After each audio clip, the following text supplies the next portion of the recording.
So how long are you shut down after a cycle? It's not super simple, but it's easy to understand, and I'm going to show you right now. So there's a couple of things that you need to consider when you're trying to understand how long you're going to be shut down after you've ran a cycle. First of all, compounds with higher binding affinity to their receptors tend to have a greater impact on your shutdown. Dosages are going to matter a large amount. Obviously, the higher dosage you take, the more that's in your system, the more that's binding to these receptors, that's going to have a big impact. That should be obvious. And it's not just for how long it's in your system, but the stress of that dosage on your body and your hormonal system. So yeah, if you take a low dose for 8 weeks, that's not going to be as bad as if you take a high dose for 8 weeks. So you need to understand the cumulative exposure time is what's going to have the biggest impact on how long you're going to be shut down. So after testosterone, a lot of these drugs are made for a lot of different reasons. I've talked before about how most drugs are made for people that are androgen sensitive. So anything made after testosterone was to provide the therapeutic benefits of testosterone without giving them all these bad side effects, right? But one thing that they found out was this binding affinity could shut down males easier at lower dosages than testosterone. So they tried to use it as male birth control. Obviously, it doesn't work good enough to be like FDA approved for male birth control. And some of you guys know that if you get shut down, it is almost like taking birth control, but it's not 100%. It's like 50-50, 70-30, okay? It just sort of works. But some of these drugs, there's plenty of studies showing, like mint, for example, that's going to shut you down way harder than if you were to take like Masteron or Deca or something like that. And a lot of these drugs were tested on people. Some of them were tested on inmates to see how much it actually shut them down as far as sperm production. So that right there should tell you that there's a big variance in these things. And most of the time it depends on their binding affinity and the dosage they're taken at. Now, the big thing you have to keep in mind is the exposure time. So you need to understand how to do the math to make sure that 98% of that hormone has been completely cleared from your system. Luckily for you, I have a video that I made a while back going over that so that you can do really simple math to see, based on your last injection, at what point after that is like 98% of it out of your system. Because at that point, I think you could consider yourself as being off, okay? That's when you want to start thinking, okay, how long do I need to be off to regain my natural testosterone, regain my health of my organs? So the other thing people want to know is, when do I start a PCT? So if you do the math for when you're off of a drug and it's completely cleared from your system and you're sure of it, that's when you should start a PCT. There's absolutely no point in starting a PCT if that drug is still in your system. If like 20% of it is still in your system, there's no point in starting PCT. Like, very little point of doing that. Unless you've been taking HCG the whole time, then obviously you want to keep taking HCG. But when you're off and you're sure it's out of your system, that's around the time frame that you want to start that PCT, whether it's in clomiphene or Clomid with HCG. Obviously, I think you want to take Clomid first most of the time. See if that's doing the trick. Add in HCG. HCG is obviously more expensive. A lot of this is going to depend on how much money you guys have. And then, so you're basically going to titrate up, then remove the HCG and titrate down the Clomid. And hopefully at that point, over a certain amount of time, 2 to 3 months, your natural testosterone should be back where it is. Now, you have to think big picture with this too. Is it even worth it to do this PCT protocol? Because if you're going to be on gear for 12 weeks, then come off of gear for just a month, only to hop back on gear, there's no freaking point in doing a PCT. Even if you're off of gear for 2 months. I mean, what's the point in doing a PCT for 2 months if you're just going to hop back on gear and shut yourself down again? Save that money, use it towards health supplements to make sure that you're healthier while on cycle, or maybe even save it to take HCG while you're on cycle. There's plenty of things you can do. But if you're going to come off of gear and you know that you're going to be off for an extended amount of time, 3 months plus, or maybe you're reconsidering this whole lifestyle or reconsidering all this in general, and you're going to be off for 6 months to a year, then yeah, you should probably do a PCT at that point. But if you're going to do a PCT, pay the money for the quality drugs. That I can't tell you how many times people have paid for crap drugs and it's not real. I see clients all the time. I've done this myself. PCT, for whatever reason, PCT drugs, in my opinion, are usually faked more often, because steroids in general, you can fake them, you can switch them out. Nobody's really going to know the difference between D-bol and Anavar, testosterone and Deca. Most idiots aren't going to know the difference. But like a PCT drug like Clomid, you can't just throw in some other cheap drug and set, you're going to know if it's Clomid, right?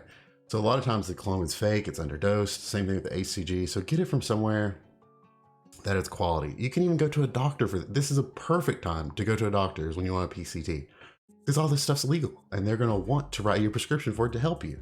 So if you go to a doctor, they're going to want to see this anyway. So you might as well pay the money for blood tests to look at your FSH, which is your follicle stimulating hormone, and your LH, which is your luteinizing hormone, total testosterone, estradiol, all that good stuff. Look at my previous videos talking about how the pituitary works so that you understand that if your FSH and LH are where they should be, then your total testosterone will come up at some point. Okay, they're going to want to see this anyway if they're going to write a prescription for a PCT. And if you're not going to go the doctor route and you're going to do it yourself, you need to look at your blood work when you get ready to start the PCT to see where it's at. Then after maybe 4 to 8 weeks, 4 weeks would be a good point, get that blood work again and see if your FSH and LH and total testosterone are coming up. They should be coming up if you're getting quality drugs and you're doing it the way you should be doing it. So blood work, quality drugs, spend the money on it if you're going to go this route. All right, so this is a huge tip, and I see this all the time. You need to be mentally prepared for how it feels to be natural so you don't have these expectations of feeling great. Because when you come off a gear, you should understand that you're not just going to be natural at that point. You're going to feel worse than natural because your natural levels aren't back. And this PCT doesn't just work overnight. So you're going to have to be prepared to, frankly, the PCT should make you feel bad because if you're off a gear, it's not going to work overnight, right? So be prepared. And here's the other thing that really sort of sucks. If you're fat when you start a PCT, you're gonna be fatter, like without a doubt. And look, you can track your calories and exercise and do all this stuff, but your body is gonna want to be fatter. If you're on steroids, you come off and then you're gonna start PCT. That period between when you're off, those drugs are coming down and your PCT is starting to work, this little time frame, your body is gonna wanna be fat, period. It just is. It's trying to fix itself even though it can't. And you're going to put on calories and fat way easier than when you were on steroids, I promise. So anytime I'm coaching a client and trying to help them with this process, I always encourage them, even if we're doing like a bulk and maybe the bulk got a little out of hand, or I gave them some tips and they did it themselves and they got out of hand, and now they're like, hey, I want to do a PCT. I'm always going to tell you, you need to do a mini cut while those drugs are starting to come out of your system, essentially still in your system. Use them to your advantage. Don't waste that time when you take your last shot and it takes 2 or 3 weeks for it to come out of your system. Use that to your advantage. Do a mini cut while it's still in your system and it's holding muscle for you. If you have a little bit of test or a little bit of tren or a little bit of deca still in your system and it's starting to come down, it's still enough to hold on to muscle. You're not going to lose any muscle. You might feel like it because you're not as full, but while it's coming out of your system, take that opportunity and do a mini cut, man. Lose some fat because you're going to be so thankful that you did once you start that PCT. It's going to make a world of difference too. Now, no one knows for sure how long your natural systems are going to be turned off, basically is what I'm saying. Genetics and what you did is going to determine how long it takes to turn on your natural production. But it will start immediately. When these drugs are out of your system, if you're doing a PCT, even if you're not doing a PCT, your body's going to try to fix it. It's not going to do very good at it without the PCT, but it's going to try to start that immediately. But your genetics are going to play a big role in that. Just remember that.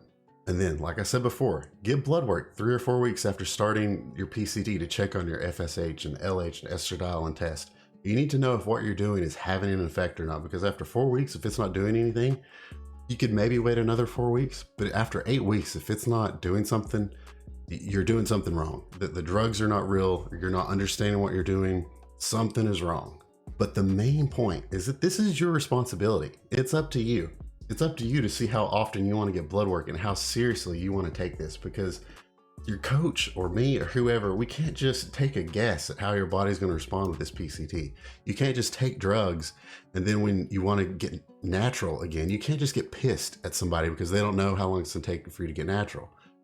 No one knows, man. It's all on you. Like, it's your responsibility to do this responsibly, and it will catch up with you if you're not.